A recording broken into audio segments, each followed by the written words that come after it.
안녕하세요. 맛있는 코딩입니다. 이번 시간에는 자바스크립트에서 2D 스프라이트 이미지를 애니메이션 하는 방법에 대해 소개해드리고자 합니다. 스프라이트 이미지 애니메이션은 아주 옛날 2D 게임 나왔을 때부터 사용이 되던 방식인데요. 옛날에는 오늘날처럼 컴퓨터의 CPU와 메모리 성능이 좋지 못해서 게임을 만들 때 애니메이션 효과를 만들기 위해 이 스프라이트 애니메이션을 사용했습니다. 우리가 아는 슈퍼마리오, 포켓몬스터부터 해서 바람의 나라, 메이플 스토리 같은 게임들도 모두 스프라이트 애니메이션 기법을 활용해서 만들어졌다고 보시면 되겠네요. 요즘에도 웹 컨텐츠를 만들 때 여전히 퍼포먼스를 고려해서 회사에서 스프라이트 애니메이션 기법을 많이 사용하고 있는데요. 와이파이 또는 인터넷이 잘 터지지 않는 환경 등 모든 환경에서 동일하게 컨텐츠를 제공해야 되는 경우 또는 무거운 컨텐츠 위에서 화려한 이펙트를 보여줘야 할 경우 3.js에서 많은 3D 공간 속에서 화려한 이펙트를 저렴한 비용으로 표현하기 위한 경우 등등과 같은 경우엔 이런 스프라이트 애니메이션 기법이 하나의 해결책이 될 수 있기 때문이에요. 그럼 바로 코드로 넘어가서 직접 구현을 해보면서 이해해 보도록 할까요?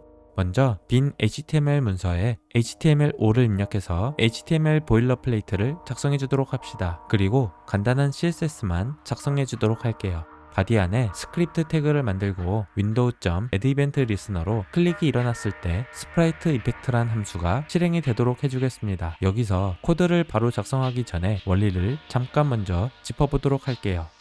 먼저 다음과 같이 3 곱하기 2의 스프라이트 이미지를 오른쪽 결과물처럼 보이게 하기 위해서 CSS의 백그라운드 포지션을 이용할 거예요. 번외로 2D 캔버스에서는 드로우 이미지의 SX, SY 속성을 이용하여 스프라이트 애니메이션을 만들고 3.js에서는 머터리얼의 오프셋 X와 Y 속성을 이용하여 2D 스프라이트 애니메이션을 만드는데 모두 원리는 오늘 설명하는 원리와 같기 때문에 잘 이해만 하시면 어디에서든 스프라이트 효과를 만드실 수 있다고 보시면 됩니다. 그럼 다음과 같이 div 태그의 width와 height가 100인 정사각형 형태로 있고 백그라운드 이미지는 다음과 같은 3 곱하기 2의 스프라이트 png 이미지라고 했을 때 백그라운드 사이즈를 x는 width의 3배, y는 height의 2배로 해야 함을 알 거예요. 그럼 기본적으로 css 백그라운드 포지션은 0, 0이니까 이 xy를 시작점으로 해서 300 곱하기 200의 백그라운드 이미지가 배치가 되겠죠. 여기서 다음과 같이 백그라운드 포지션을 왼쪽 즉 마이너스로 100, 0만큼 이동을 하면 다음과 같고 마이너스 200, 0, 0, 마이너스 100, 마이너스 100, 마이너스 100, 마이너스 200, 마이너스 100 그리고 다시 0, 0과 같이 반복을 시켜주게 되면 이런 스프라이트 애니메이션이 생기게 되는 것입니다. 다시 한번 봐볼까요? 백그라운드 포지션이 0, 0일 때는 다음과 같고 마이너스 100, 0일 때 수식을 다시 정리하면 마이너스 위스 곱하기 1, 마이너스 헤이스 곱하기 0과 같이 되겠죠? 마찬가지로 쭉쭉 보게 되면 마이너스 위스 곱하기 2, 마이너스 헤이스 곱하기 0, 마이너스 위스 곱하기 0, 마이너스 헤이스 곱하기 1, 마이너스 위스 곱하기 1, 마이너스 헤이스 곱하기 1, 마이너스 위스 곱하기 2, 마이너스 헤이스 곱하기 1, 마이너스 위스 곱하기 0, 마이너스 헤이스 곱하기 0. 즉 백그라운드 포지션을 구할 때 왼쪽 값들은 마이너스 위스와 마이너스 헤이스로 고정값이니까 생략을 하면 오른쪽 값만 살펴봤을 때 다음과 같이 해당 값들을 가질 때 해당 위치의 이미지가 표시됨을 알 수가 있습니다. 이 값들을 자세히 보게 되면 일정한 규칙을 가지는데요. 이 값들은 바로 목과 나머지 개념을 이용하면 아주 쉽게 구할 수가 있어요. 먼저 백그라운드 이미지가 한 칸 한 칸 이동할 때 즉 set 인터벌로 매 인터벌마다 백그라운드 포지션을 바꿔주기 위해서는 current라는 카운트용 변수가 하나 있어야 됩니다. 처음 current가 0이고 스프라이트의 가로 즉 칼럼 개수를 뜻하는 cols가 3, 스프라이트의 세로 즉 로우 개수를 뜻하는 rows를 2라고 표현했을 때 current가 0일 때 cols로 나누면 몫은 0이고 나머지도 0이겠죠. 다음으로 current가 1일 때 cols로 나누면 몫은 0이고 나머지는 1이고 current가 2일 때는 다음과 같고 3일 때, 4일 때, 5일 때 규칙성이 보이시나요? 네, 바로 여기서 몫이 백그라운드 포지션에 y 값에 대입이 될 수 있고 나머지 값은 x 값에 대입이 될 수 있다는 것을 알 수가 있네요. 카운트 역할을 하는 current 변수값만 증가시켜서 이렇게 xy 인덱스 값을 구하면 인터벌 안에서 백그라운드 포지션으로 해당 xy만큼 이동 이동시켜서 스프라이트 애니메이션 효과를 구할 수가 있는 거예요. 여기서 다시 커런트를 증가시켜서 6이 되면 몫이 2가 되면서 페이스에 2가 곱해져서 이렇게 div 배경 이미지가 사라지게 될 텐데, 그럼 커런트가 로우즈와 폴즈의 곱한 값인 6이 되면 스프라이트 애니메이션을 종료시키거나 다시 커런트를 0으로 만들어서 무한히 반복시켜 주거나 해주면 되겠습니다. 그럼 이제 돌아가서 방금 이해한 내용을 토대로 코드를 작성해 보겠습니다.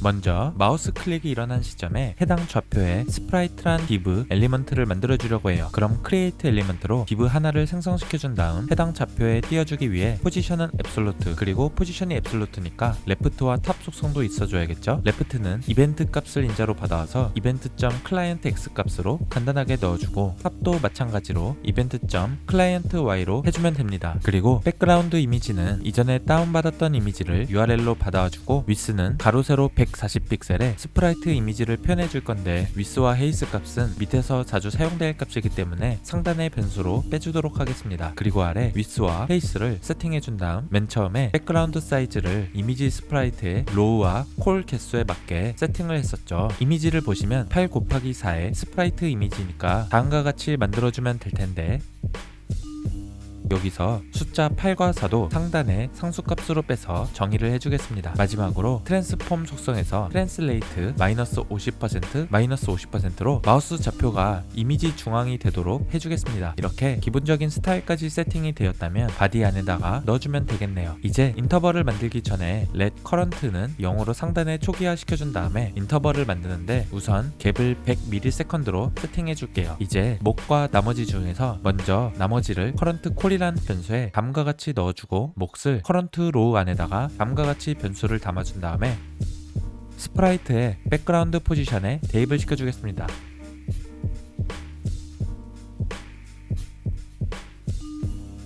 그리고 커런트를 매 인터벌마다 증가를 시켜주게 되면, 그리고 인터벌 갭도 100ms가 아니라 상수값으로 상단에 따로 인터벌 갭이란 이름으로 빼주도록 할 텐데, 값을 1000 나누기 30으로 설정해 줄게요. 1000 나누기 30이란 뜻은 1초에 30번을 실행시키기 위한 목적으로 30fps로 인터벌을 실행시킨다는 것과 동일한 뜻입니다. 그럼 결과를 보면 스프라이트가 원하는 위치에 잘 생성이 되면서 무한히 애니메이션이 되는데, 지금은 백그라운드 리핏 속성이 디폴트로 리핏으로 되어 있기 때문에 이렇게 커런트 값이 계속 증가가 되어도 잘 보이게 되는 것이에요. 백그라운드 리핏 속성을 노 리핏으로 해주게 되면 아까 설명드린 것처럼 한번 루프가 끝나게 되면 보이지가 않게 되죠. 하지만 리핏 디폴트 값을 그대로 두도록 하겠습니다. 여기서 커런트 퍼센트 로우 곱하기 콜스가 0이면, 즉 커런트 값이 한번 루프가 끝났을 때는 경우에 따라서 인터벌을 종료시키고 돔에서 다음과 같이 제거를 시켜줄 수가 있겠습니다. 커런트 값을 증가시켜주는 한 줄을 줄이기 위해서 같은 이미지만 if문 안에 커런트 앞에 플러스를 붙여주도록 하겠습니다. 그럼 결과를 보면 이렇게 잘 스프라이트 이미지가 생성되었다가 한 바퀴 재생이 되고 나서 인터벌 종료와 함께 돔에서 제거됨을 확인할 수가 있겠습니다. 자연스러운 연출을 원하신다면 랜덤 함수를 추가적으로 만들어서 다음과 같이 세팅을 해주면 되겠습니다. 오늘 이렇게 로우와 칼럼을 가지는 스프라이트 이미지를 애니메이션하는 원리에 대해 초점을 두고 강의를 만들어 보았는데요. 여러분들께서 코드가 혹시 너무 빨리 지나가서 잘 이해가 안 되신 분들은 앞서 원리를 다시 한번 시청하시고 코드를 보게 되면 더 잘 이해가 될 거라고 생각이 듭니다. 오늘 강의도 유익하셨다면 구독과 좋아요 부탁드리면서 저는 다음 영상에서 찾아뵙도록 하겠습니다.